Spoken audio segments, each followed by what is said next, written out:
Hello दोस्तों, आप सभी का अपने YouTube channel RS education academy में स्वागत है। जैसा कि दोस्तों आप सभी को पता होगा कि हम लोग बहुत दिनों के बाद अपने चैनल पे आए हैं। इसका कुछ ना कुछ रीज़न था। जैसे रीज़न, सबसे बड़ा रीज़न यह था कि रमज़ान आ गया था, जिसमें हम लोग व्यस्त हो गए थे, बिज़ी हो गए थे।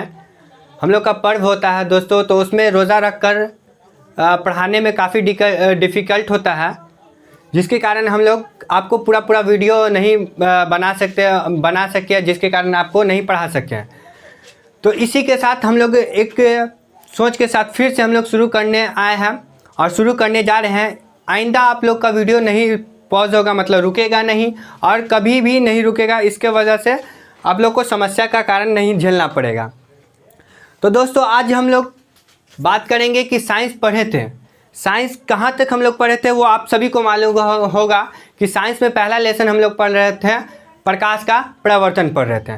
तो प्रकाश के प्रवर्तन में हम लोग क्या पढ़े थे आपको पता होगा कि हाँ, जैसे प्रकाश का प्रवर्तन क्या है, किरण क्या होता है, प्रकाश क्या होता है, उसके बाद पारदर्शी, अपारदर्शी, पारभासी क्या होता है, प्रदीप पिंड, अप्रदीप पिंड, ये सारे पिंड क्या होते हैं, सारे के बारे में हम लोग जाने थे। किरण क्या होता है, किरण कितने प्रकार के होते हैं, छाया क्या होता है, ये सारे चीज़ की आपको हम लोग ने बता चुके हैं। और इसी के साथ काफ़ी समय के बाद इसी का टॉपिक लेकर आए हैं। जो इससे आगे का टॉपिक था वो है हमारा दर्पण। क्या है टॉपिक? दर्पण। तो दर्पण जानते होंगे दोस्त कि क्या होता है। दर्पण का मतलब स्टार्ट होता है, यहाँ पे हम लोग दर्पण पढ़ेंगे और दर्पण पढ़ने के बाद दर्पण के प्रकार पढ़ेंगे कि कितने प्रकार के दर्पण होते हैं। तो सबसे पहले हम लोग जानेंगे कि दोस्तों दर्पण किसे कहते हैं, दर्पण किसे कहते हैं। तो यहाँ पर आपका परिभाषा अगर दर्पण का पूछा जाए कि एग्ज़ाम में कि दर्पण किसे कहते हैं तो आप क्या बताएंगे। सबसे पहले हम लोग जानते हैं कि दर्पण है क्या। दर्पण का मतलब ऐसे ही पता चलता है कि एक शीशा, क्या होता है, एक शीशा होता है, ठीक ना। तो दर्पण हम इसमें आपको परिभाषा बता रहे हैं कि वे पारदर्शी पदार्थ जिसकी एक सतह कलई या पेंट की गई हो या रंजित की गई हो, उसी को हम क्या कहते हैं, दर्पण कहते हैं। तो सर जी देखिए इसको, जैसे एक पदार्थ, एक सतह, बच्चों एक सतह देख लो इसको। जैसे ये मेरा क्या हो गया, दर्पण है, दर्पण है। इसकी एक सतह को हम क्या कर देंगे, कलई या पेंट कर देंगे। इसकी एक सतह को क्या कर देंगे, कलई या पेंट कर देंगे। इसको हम लोग कर दिए कलई या पेंट कर दिए। इस सतह को हम लोग क्या कर दिए, इस वाले सतह को हम लोग क्या कर दिए, कलई या पेंट कर दिए, ठीक ना। तो वे पारदर्शी पदार्थ जिसकी एक सतह क्या हो जाती है, कलई या पेंट की जाती है, इसको ही हम क्या कहते हैं, दर्पण कहते हैं। यह हमारा क्या है, एक पदार्थ है जो कैसा है, तो वो क्या है, पारदर्शी। पारदर्शी का मतलब जिसके आर पार देखा जा सके, उसी को हम क्या कहते हैं, पारदर्शी कहते हैं। तो इसका एक पदार्थ क्या है, एक सतह क्या किया गया है, इसको कलई या पेंट कर दिया गया है, जिसको ही हम क्या कहेंगे, दर्पण कहेंगे। तो आप समझ गए होंगे कि दर्पण का परिभाषा इस टाइप से होता है कि जिसका एक सतह कलई या पेंट किया गया हो, उसको हम दर्पण कहते हैं। दोस्तों इसी के साथ चलते हैं कि दर्पण तो समझ गए कि किसको कहते हैं। अब दर्पण के कितने प्रकार होते हैं, एग्जाम में आपको पूछा जाएगा कि दर्पण कितने प्रकार के होते हैं, दर्पण कितने प्रकार के होते हैं। तो आप बताएंगे कि दर्पण मुख्यतः 3 प्रकार के होते हैं। दर्पण मुख्यतः 3 प्रकार के होते हैं। यहाँ पर आपको प्रकार में दे दिए हम। पहला होता है समतल दर्पण, पहला समतल दर्पण, दूसरा गोलीय दर्पण और तीसरा परवलयिक दर्पण होता है। तीसरा होता है परवलयिक दर्पण। तो ये 3 प्रकार के दर्पण आपको पढ़ना है इस चैप्टर के अंदर। दर्पण के बारे में नॉलेज दी जाएगी आपको तीनों प्रकार के बारे में। तो क्वेश्चन पूछे कि दर्पण कितने प्रकार के होते हैं, तो आपको बेझिझक टिक लगाना है। ऑप्शन में 3 प्रकार दिए रहेंगे, तो तीनों प्रकार पर टिक लगाना है कि ये होते हैं दर्पण के प्रकार। ठीक है बच्चों, इसके साथ आगे हम चलते हैं कि पहला हमको दिया हुआ है समतल दर्पण। पहला क्या दिया हुआ है, समतल दर्पण। तो इसमें इसका परिभाषा इस टाइप से होता है कि वैसा दर्पण जिसकी दोनों सतह क्या होती है, समान होती है, उसे हम क्या कहते हैं, समतल दर्पण कहते हैं। वैसा दर्पण जिसकी दोनों सतह क्या होती है, समान होती है, उसे हम समतल दर्पण कहते हैं। देखो बाबू, अब इसमें क्या हो जाएगी, ये सतह और ये सतह और ये सतह दोनों ऊपर नीचे वाली सतह क्या है, समान है। ये दोनों क्या हो जाती है, समान हो जाती है। इसी को हम क्या कहते हैं, समतल दर्पण कहते हैं। इसको ही हम क्या कहते हैं, समतल दर्पण कहते हैं। देखो इसमें ऐसे ऐसे पेंट कर देंगे।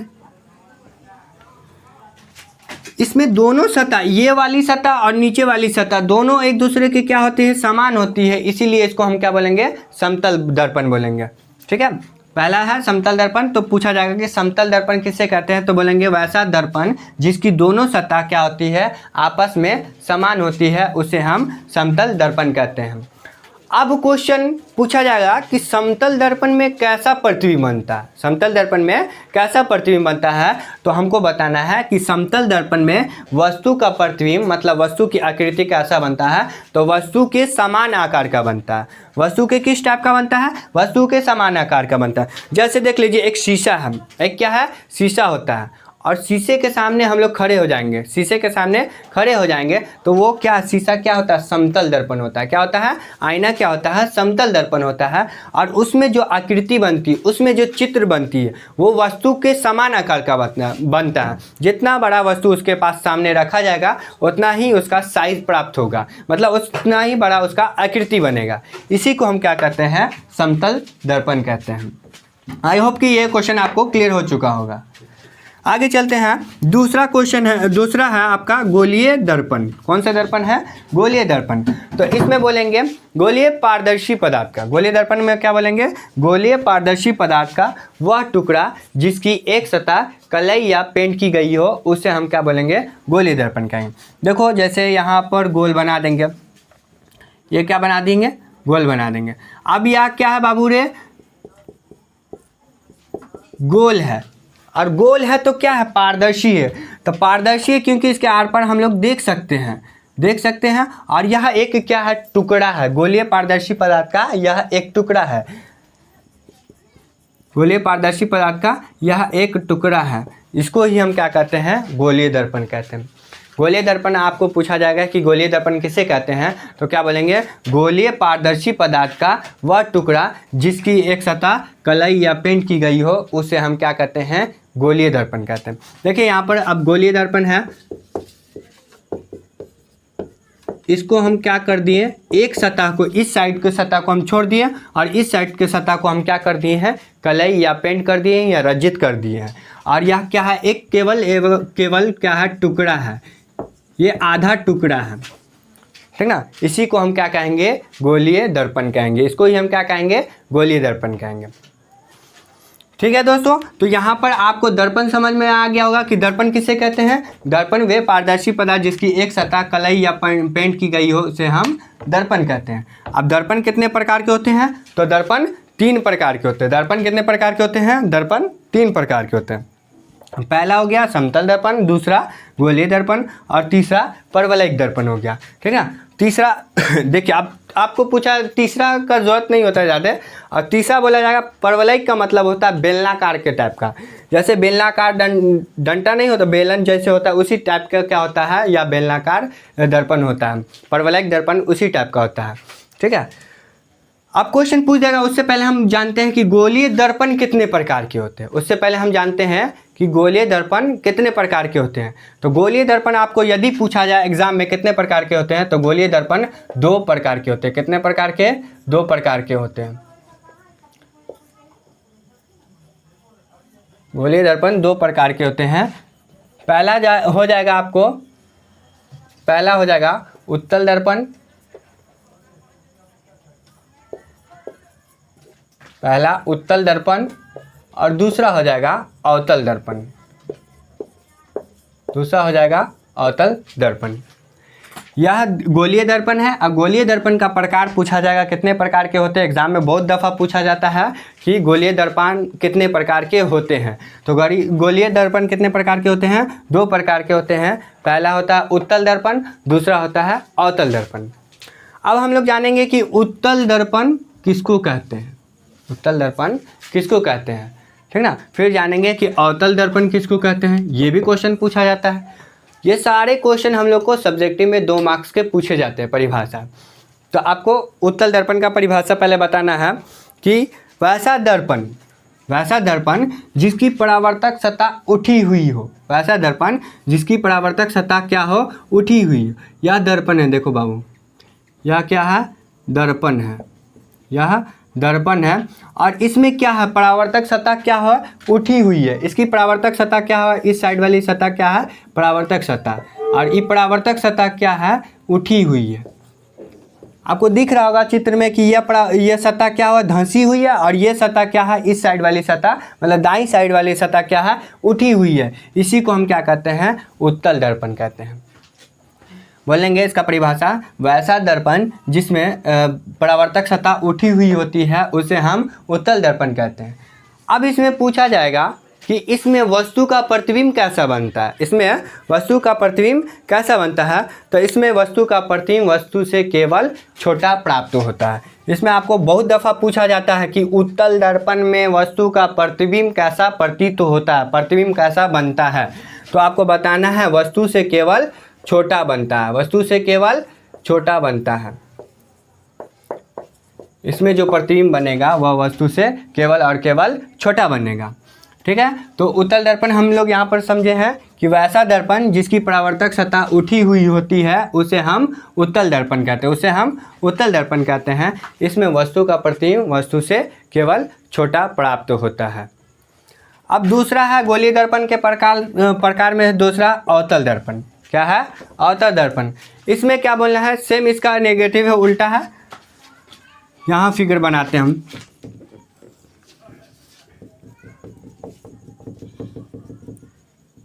वैसा दर्पण, इसका परिभाषा इस टाइप से बोलेंगे कि वैसा दर्पण जिसकी परावर्तक सतह क्या होती है, धंसी हुई है।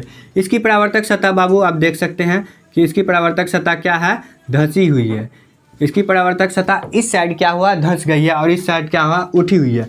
तो इसको हम क्या बोलेंगे, अवतल दर्पण बोलेंगे, अवतल दर्पण। एक दफ़ा और रिपीट कर लेते हैं हम कि अवतल दर्पण क्या है। अवतल दर्पण क्या है, तो वैसा दर्पण जिसकी परावर्तक सतह क्या होती है, धंसी हुई, मतलब अंदर की ओर धंसी रहती है। इसी को हम क्या बोलते हैं, अवतल दर्पण कहते हैं। अब इसमें पूछेगा आपसे कि वस्तु का प्रतिबिंब कैसा बनता है। अवतल दर्पण में इसका प्रतिबिंब कैसा बनेगा, प्रतिबिंब कैसा बनता है। तो इसमें वस्तु का जो प्रतिबिंब बनता है वह वस्तु से छोटा, बड़ा तथा वस्तु के समान आकार का बनता है। छोटा, बड़ा और वस्तु के समान आकार का बनेगा। यह तीन प्रकार का इसमें आकृति बनता है। किसमें तो अवतल दर्पण में वस्तु का प्रतिबिंब बनता है वस्तु से छोटा, बड़ा तथा वस्तु के समान आकार का। तो ये प्रकार थे कुछ के, तो गोलीय दर्पण के प्रकार थे। पहला उत्तल दर्पण और दूसरा अवतल दर्पण। उत्तल दर्पण आप समझे हैं कि इसमें परावर्तक सतह क्या होती है, उठी हुई होती है। और प्रतिबिंब कैसा बनता है, तो प्रतिबिंब केवल और केवल छोटा बनता है। इसको हम क्या कहते हैं, उत्तल दर्पण कहते हैं। अब अवतल दर्पण क्या था, तो इसमें वस्तु का इसमें परावर्तक सतह क्या होती है, धंसी हुई रहती है। इसमें क्या हो जाती है, धंसी हुई रहती है प्रतिबिंब, इसमें परावर्तक सतह धंसी हुई रहती है। इसको हम क्या बोलते हैं, अवतल दर्पण बोलते हैं। इसमें प्रतिबिंब कैसा बनता है, तो वस्तु से छोटा, बड़ा और वस्तु के समान आकार का बनता है। इसको हम क्या कहते हैं, अवतल दर्पण कहते हैं। इसके साथ अगला टॉपिक है हम लोग का, इसके साथ अगला टॉपिक आ जाता है दोनों में अंतर स्पष्ट करें। दोनों में क्या करना है, तो अंतर स्पष्ट करते हैं। देखो बच्चों, इसको पहले इरेज कर देते हैं, मिटा देते हैं, फिर बताते हैं। तो बच्चों क्या जाने हम लोग कि इन दोनों में अंतर स्पष्ट कर, मतलब क्वेश्चन आएगा आपको कि उत्तल दर्पण और अवतल दर्पण में अंतर स्पष्ट करें। यह आपको 5 नंबर में भी आ सकता है, मतलब 6 नंबर में आएगा। फिजिक्स में 5 नंबर नहीं आता, 6 नंबर में भी आ सकता है, आपको 2 मार्क्स में भी आ सकता है। या फिर इसका ऑब्जेक्टिव भी पूछ सकता है कि उत्तल दर्पण में और अवतल दर्पण में, इससे कोई भी पॉइंट ले लेगा आप, कोई भी पॉइंट, और उसको ऑब्जेक्टिव में डाल देगा। तो हम लोग जानेंगे कि उत्तल दर्पण और अवतल दर्पण में अंतर क्या है, what is difference between convex lens और कॉन्केव लेंस। दोनों में अंतर क्या है, तो इसको आपको बताना। उत्तल दर्पण का पहले हम लोग सबसे पहले जानेंगे पहला पॉइंट कि वैसा दर्पण जिसकी परावर्तक सतह क्या होती है, उठी हुई होती है, उसे हम क्या कहते हैं, उत्तल दर्पण कहते हैं। इसमें परावर्तक सतह क्या हो जाएगी, उठी हुई रहती है, उसको उत्तल दर्पण कहेंगे। और इसमें पहला पॉइंट हो जाएगा कि वैसा दर्पण जिसमें परावर्तक सतह धंसी हुई होती है, क्या होती है, धंसी हुई होती है, उसे हम क्या कहेंगे, अवतल दर्पण कहेंगे। तो पहला पॉइंट है कि वैसा दर्पण जिसकी परावर्तक सतह उठी हुई होती है उसे उत्तल दर्पण कहते हैं, और वैसा दर्पण जिसकी परावर्तक सतह धंसी हुई होती है उसे अवतल दर्पण कहते हैं। ये दो प्रकार के दर्पण हैं, दोनों का पहला पॉइंट है। अब दूसरा पॉइंट देखते हैं।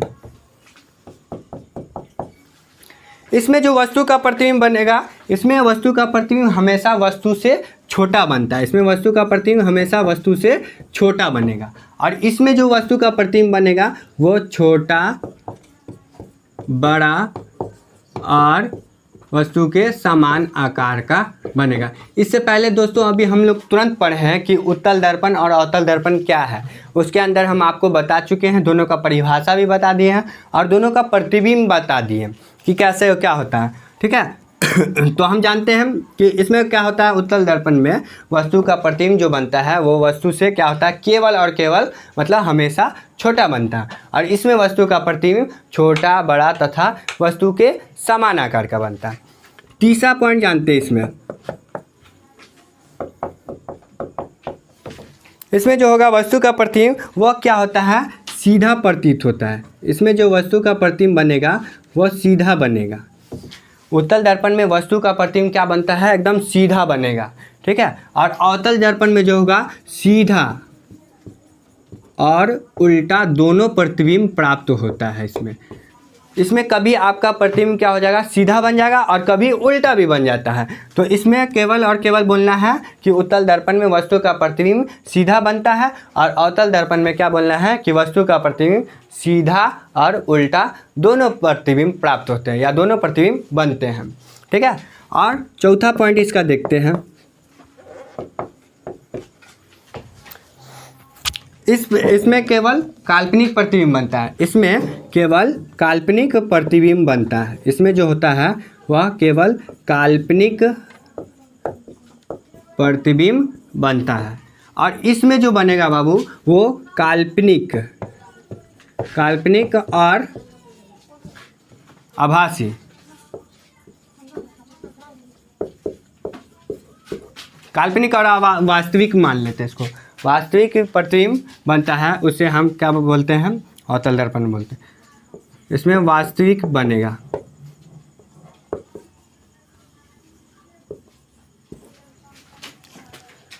तो क्या है इसका चौथा पॉइंट बोलेंगे, उत्तल दर्पण में वस्तु का प्रतिबिंब कैसा बनता है, केवल काल्पनिक बनता है, और इसमें वस्तु का प्रतिबिंब क्या बनता है, काल्पनिक और वास्तविक दोनों बनता है।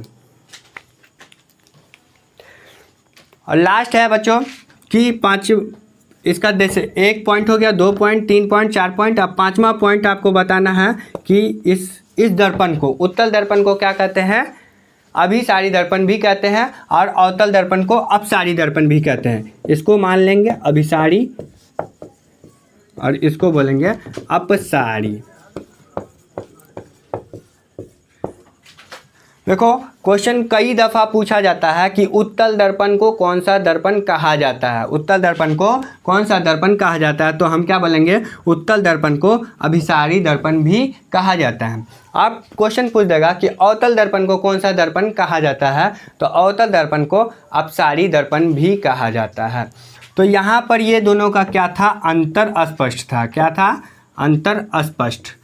दोनों में अंतर अस्पष्ट पूछे जाएगा तो आप इस प्रकार से इसको लिख सकते हैं। सबसे पहले बताना है कि उत्तल दर्पण और अवतल दर्पण में निम्नलिखित अंतर होते हैं। इस टाइप से लिखेंगे आप कि उत्तल दर्पण और अवतल दर्पण में निम्नलिखित अंतर होते हैं। दोनों के साइड में बीच में क्या करना है, एक लकीर खींचना है, एक लाइन पार लेना है, और दोनों का पहला पॉइंट इधर भी देना है, इधर भी देना है। दोनों का नाम पार देना है, उत्तल दर्पण और अवतल दर्पण। नाम पारते हुए दोनों का पॉइंट लिखेंगे, परिभाषा लिखेंगे। परिभाषा लिखने के बाद आप उसका प्रतिबिंब बताएंगे, कैसा प्रतिबिंब बना है। उसमें छोटा बना है या बड़ा बना है वो बताएंगे। फिर सीधा बना है या उल्टा बना है, काल्पनिक बना है या वास्तविक बना है वो बताएंगे। आभास अभिसारी कहते हैं किसको? उत्तल दर्पण को अभिसारी कहते हैं और अवतल दर्पण को अपसारी कहते हैं।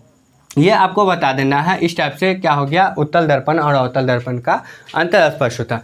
अब इसमें से आपको 2 मार्क्स में से, ये 2 मार्क्स में भी आ सकता है। अगर आपको 2 मार्क्स में आएगा तो बोलेगा कि उत्तल दर्पण और अवतल दर्पण में किन्हीं 2 अंतरों को स्पष्ट करें, किन्हीं 2 अंतरों को स्पष्ट करें, मतलब 2 अंतर लिखें। तो 2 अंतर आप इसमें से कोई वाला पॉइंट को लिख सकते हैं, 5 पॉइंट में से कोई भी 2 पॉइंट को आप लिख सकते हैं। इस टाइप से आपका 2 मार्क्स मिल जाएगा। 2 या फिर 3 लिख देंगे तभी भी हो जाएगा। और 6 नंबर में आएगा तो इतना पॉइंट लिख देंगे तो आपको 6 मार्क्स आ जाएंगे, ठीक है। और इसमें से आपको अगर ऑब्जेक्टिव पूछा जाएगा तो ऑब्जेक्टिव पूछ देगा, जैसे पूछ देगा कि उत्तल दर्पण को कौन सा दर्पण कहा जाता है, तो आपको फटाक से याद रखना है कि उत्तल दर्पण को कौन सा दर्पण कहते हैं? अभिसारी दर्पण कहते हैं। अवतल दर्पण को पूछ देगा कि कौन सा दर्पण कहते हैं, तो अपसारी दर्पण कहते हैं। इसमें से फिर कोई वाला पॉइंट ले लेगा, उसको पूछ देगा ऑब्जेक्टिव में, तो आपको पूरा इसको याद रखना है, समझ के रखना है, तब आप बता सकते हैं कि कौन सा दर्पण क्या है, किसमें कौन सा प्रतिबिंब बनता है, कैसा बनता है, सारा याद रहेगा। तो बच्चों आज के लिए इतना ही हम लोग रहने देते हैं, क्योंकि काफ़ी समय के बाद मिले हैं, तो आज इतना रहने देते हैं। उसके बाद कल की क्लास में, नेक्स्ट क्लास में हम आपसे आगे टॉपिक पर बात करेंगे, जो है बहुत सारे टॉपिक है, जैसे उत्तल दर्पण को अभिसारी दर्पण कहते हैं क्यों, अवतल दर्पण को अपसारी दर्पण कहते हैं क्यों, फिर हम लोग पढ़ेंगे कि अवतल दर्पण के उपयोग को बताएं। ये सारे टॉपिक जो हैं, जितने भी टॉपिक बच गए हैं वो सारे टॉपिक को हम अगले वीडियो में आपको क्लियर करेंगे। इसीलिए इतना ही टॉपिक को आज रहने देते हैं। इसको आप रिविज़न करें और इसको याद करें, बार बार समझने की कोशिश करें, ताकि आपको अच्छा लगेगा तो और आपको याद रहेगा और एग्ज़ाम में अच्छे से अच्छा क्लियर कर सकते हैं। कोई भी क्वेश्चन को सेटिस्फाइड से एकदम अच्छे से बना सकते हैं, उसको क्लियर कर सकते हैं। तो बच्चों यहीं पर रहने देते हैं आज का class. Thanks for watching my channel.